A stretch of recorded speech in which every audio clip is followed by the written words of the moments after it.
Study IQ IAS, अब तैयारी हुई अफोर्डेबल। नमस्कार दोस्तों जियो पॉलिटिक्स में एक बहुत बड़ा टर्न होने जा रहा है। मैं आपको दिखाता हूं, ये आप मैप देख सकते हो और आपको पता होगा अर्मेनिया अजरबैजान, अक्सर इनके बीच में युद्ध होता रहता है एक लैंड को लेकर, जिसकी मैं चर्चा करूंगा वीडियो में। लेकिन इसकी वजह से क्या हुआ है, दो ट्राइलेटरल ग्रुप आपको देखने को मिलेंगे।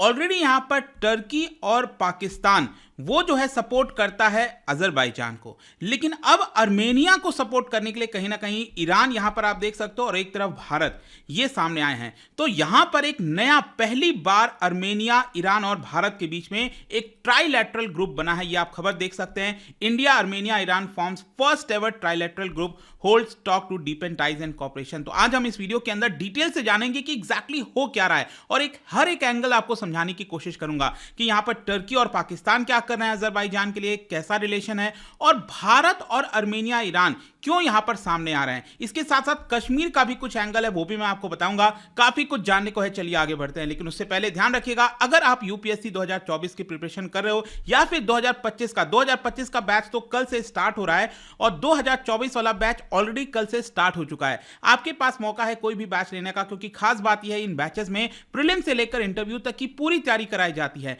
और इसके साथ साथ यहां पर अगर आपका प्रीलिम्स क्रैक होता है, उस केस में आप फ्री ऑफ कॉस्ट दिल्ली के स्टडी IQ हेडक्वार्टर आ सकते हैं। यहां पर रहकर, खाकर आराम से, मतलब कि फ्री ऑफ कॉस्ट में आपको सारी सुविधा, ऑफलाइन का जो प्रिपरेशन है वो कराया जाएगा मेंस रेसिडेंशियल प्रोग्राम के तहत। और इसके अलावा अगर आप ऑप्शनल की तैयारी करना है या फिर EPFO का बैच लेना है, जो भी कुछ है हमारे वेबसाइट ऐप पर जाइए या फिर कमेंट सेक्शन में इसका लिंक है, वहां पर जाकर यूज करिए कोड अंकित लाइव, ताकि आपको मैक्सिमम डिस्काउंट मिले। और इसके साथ साथ अगर आप MCQs अटेम्प्ट करना चाहते हैं तो मेरे इंस्टा पेज पर जा सकते हैं, वहां पर स्टोरीज में जितने भी MCQs हैं उसको आप अटेम्प्ट कर पाएंगे।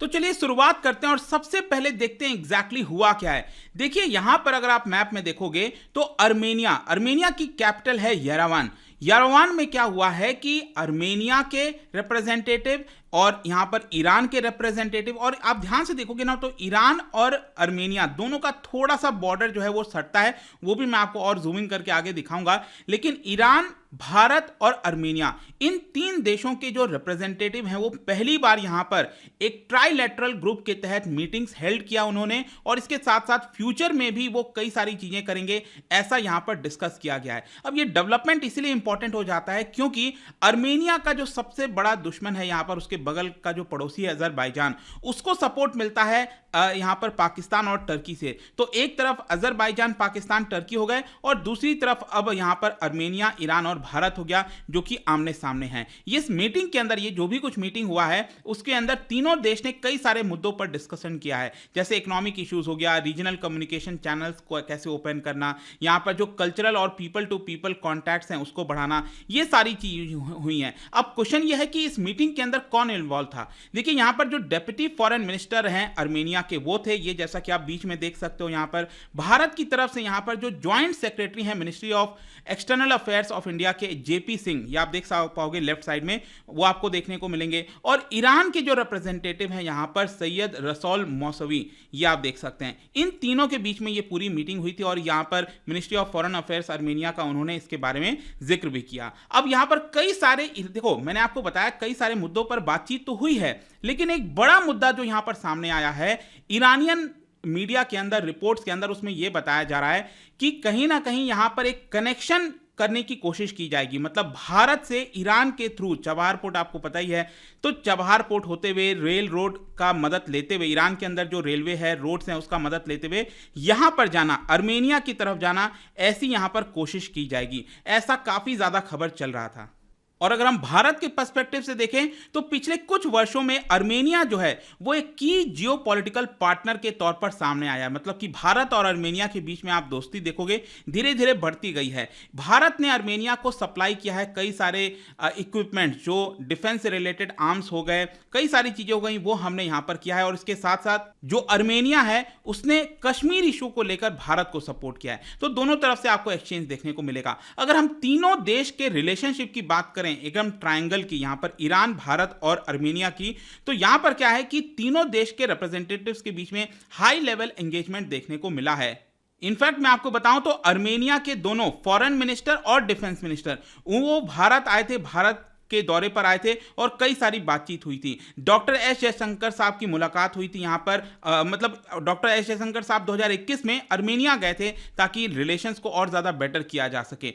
अगर हम भारत और ईरान के बीच की बात करें तो दोनों का हेरिटेज, जो कॉमन हेरिटेज है वो भी देखने को मिलता है। ईरान में हमारा जो चबहार पोर्ट है वो एक काफ़ी इंपॉर्टेंट रोल प्ले कर सकता है दोनों देश के बीच में, क्योंकि उसी चबहार पोर्ट के माध्यम से हम अफगानिस्तान जाना चाहते हैं, सेंट्रल एशिया जाना चाहते हैं। हमने कई सारे जो इक्विपमेंट है ईरान को वहाँ पर डेवलपमेंट के लिए वो प्रोवाइड किया है। $25 मिलियन का जो इक्विपमेंट्स हैं वो आपको देखने को मिलेगा ताकि वहां पर जो चबहार पोर्ट है उसका फर्दर डेवलपमेंट हो सके।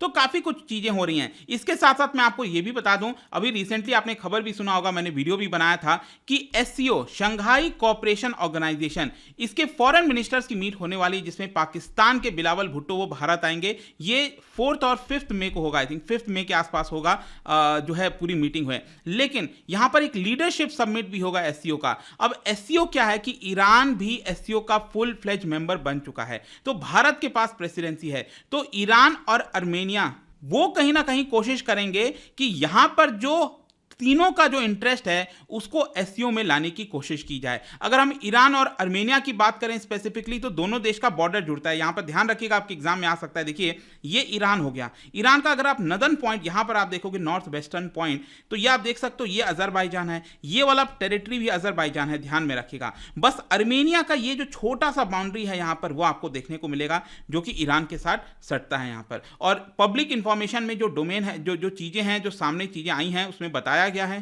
कि पिछले साल ही यहां पर ईरान ने अपना एक काउंसुलेट जो है वो अर्मेनिया के अंदर खोला था, और जो दोनों देश हैं वो इकोनॉमिक और ट्रेड कोऑपरेशन को ज्यादा बढ़ाने की कोशिश कर रहे हैं। लेकिन अब मैं आपका जो ध्यान है वो दूसरी तरफ लाना चाहता हूं। ये तो हमने ये 3 देशों की बात कर ली, अर्मेनिया, ईरान और भारत की। लेकिन अगर हम टर्की, पाकिस्तान, अजरबैजान की बात करें तो यहां पर इंपॉर्टेंट जो मुद्दा आपको पता होना चाहिए वो ये है नागोर्नो कराबाख वाला रीजन। ये आप जैसा कि देख सकते हो ना, ये अर्मेनिया हो गया, यहां पर नागोर्नो कराबाख है। अभी प्रेजेंट में आप देखोगे तो नागोर्नो कराबाख का जो पूरा जो गवर्नेंस है वो कहीं ना कहीं अर्मेनिया के द्वारा देखा जाता है, लेकिन अजरबैजान उसको क्लेम करता रहता है कि ये हमारी टेरिटरी है। और इसी की वजह से क्या हुआ है कि टर्की और पाकिस्तान, क्योंकि अगेन यहां पर आपको समझना है कि अजरबैजान एक इस्लामिक मेजॉरिटी देश है, तो जो टर्की और पाकिस्तान है वो लगातार अजरबैजान को सपोर्ट करते रहते हैं। जो कॉन्फ्लिक्ट हुआ था, इनफैक्ट मैं आपको बताऊं 2020 में काफी बड़ा कॉन्फ्लिक्ट हुआ था, तो उसमें टर्की ने बहुत सारे ड्रोन सप्लाई किए थे अजरबैजान को, जिसकी वजह से उसको एक मदद मिली थी और उसने अर्मेनिया को हरा दिया था। यह ऐसा हुआ था 2020 में। दूसरी तरफ यहां पर अर्मेनिया जो है भारत की तरफ देखता है कि भारत उसको कोई इक्विपमेंट प्रोवाइड कर दे, ड्रोन्स प्रोवाइड कर दे, तो भारत ने भी यहां पर कई सारे वेपन सप्लाई किए थे। कॉन्ट्रैक्ट साइन हुआ था 2022 के आखिरी में, 2000 मतलब पिछले साल के आखिरी में ही इस कॉन्ट्रैक्ट साइन हुआ था 2000 करोड़ का, जिसमें यहां पर जो स्वाति वेपन लोकेटिंग रडार है, कई सारे जो गन माउंटेड आर्टिलरी सिस्टम है, वो हम अर्मेनिया को प्रोवाइड करने वाले हैं। वैसे यहां पर एक इंटरेस्टिंग चीज जानने वाली है कि ये जो टर्की, अजरबैजान और पाकिस्तान है, 2017 में ही इन्होंने यहां पर एक जॉइंट स्टेटमेंट जारी किया था। उसके तहत कहा था कि वो तीनों देश एक सिक्योरिटी कोऑपरेशन करेंगे, यहां पर जो बायलैटरल मिलिट्री और एंगेजमेंट है वो सारी चीजें की जाएंगी। इसके साथ साथ मैं आपको यह भी बता दूं कि अजरबैजान का यहां पर बातचीत हो रहा है पाकिस्तान के साथ, ताकि पाकिस्तान जो है वो JF-17 फाइटर एयरक्राफ्ट वो अजरबैजान को दे सके। ठीक है, तो ये भी हो रहा है। अब यहां पर कश्मीर का एंगल क्या है, देखो यहां पर बड़ा इंटरेस्टिंग है, आपको समझना है। जनवरी 2021 जनवरी,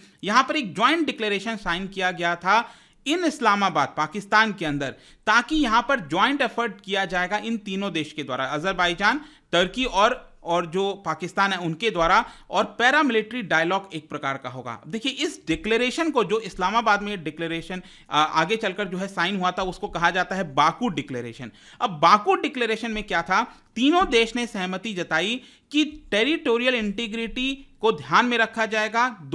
जो तीनों देश हैं वो एक दूसरे के टेरिटोरियल इंटीग्रिटी को ध्यान में रखेंगे, और यहां पर जो इस्लामोफोबिया है दुनिया के अंदर उसको खत्म करेंगे। ये तीनों देश ने ज्वाइंट स्टेटमेंट जारी किया था। अब इसका मेन मकसद यही था, आप समझिए, एक तरफ पाकिस्तान क्या क्लेम करता है, पाकिस्तान कहता है कि जम्मू कश्मीर उसका है, तो तीनों देश मिलकर ये कहेंगे कि हाँ जम्मू कश्मीर पाकिस्तान का है। वैसे ही अजरबैजान जो है वो कहता है कि नागोर्नो कराबाख वाला रीजन उसका है, तो तीनों देश मिलकर कहेंगे हाँ नागोर्नो कराबाख अजरबैजान का है। और उसी प्रकार से टर्की का मुद्दा आपको पता ही है साइप्रस के साथ है, तो टर्की क्लेम करता है साइप्रस का रीजन, तो तीनों देश मिलकर कहेंगे कि हाँ साइप्रस इनका है। तो आई होप कि आप समझ रहे होंगे कि ये जो तीन देश हैं वो एक साथ खड़े हुए हैं ताकि अपने अपने इंटरेस्ट को जो है दिखाया जा सके। और कहीं ना कहीं वो एक बड़ा मैटर है जिसकी वजह से आज के डेट में आर्मेनिया, भारत और ईरान एक साथ आ गए हैं। फिर बाकी आर्मेनिया, जो अजरबैजान, टर्की, पाकिस्तान है, ये कुछ कुछ करते रहते हैं, चाहे मिलिट्री एक्सरसाइज हो गया, आपस में किसी प्रकार का जो टेररिस्ट रिलेटेड थ्रेट हो गया उसको कम करना,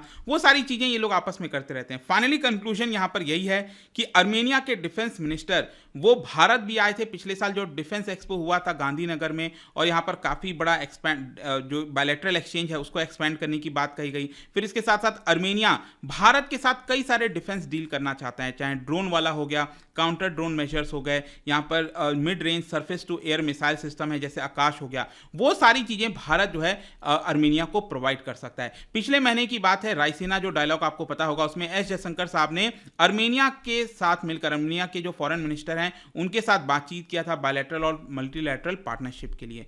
तो ये सारी चीज़ें हो रही हैं। आपको आई होप कि एक पर्सपेक्टिव मिल गया होगा यहाँ पर जो दोनों ट्राइलेटरल ग्रुप बने हैं उसमें इंपॉर्टेंट क्या है और क्यों भारत भी इसके अंदर अब शामिल हो रहा है। और जाने से पहले एक इंटरेस्टिंग क्वेश्चन, क्या बता सकते हो, ध्यान से अगर आपने देखा होगा मैप को, कैस्पियन सी, कौन सा देश कैस्पियन सी के साथ बॉर्डर शेयर नहीं करता है, यह आपको बताना है। इसका राइट आंसर आप सबको पता है, मेरे इंस्टाग्राम पर तो मिलेगा ही, वहां पर अगर आप नहीं हो कोई बात नहीं, टेलीग्राम से भी ले सकते हैं इसका सही उत्तर। मैं कई सारे जो एमसीक्यूज हैं वो यहाँ पर स्टोरीज में डाला करता हूँ। बाकी अगर आपको पीडीएफ चाहिए तो टेलीग्राम पर आइए, अलग अलग सोशल मीडिया पर आप जुड़ पाओगे। और जैसा मैंने बताया था, यूपीएससी की अगर आप तैयारी कर रहे हो, just use the code Ankit live, and I hope कि वीडियो आपको पसंद आया होगा। मिलता हूँ next time, till then thank you very much, see you soon. Study IQ IAS, अब तैयारी हुई अफोर्डेबल।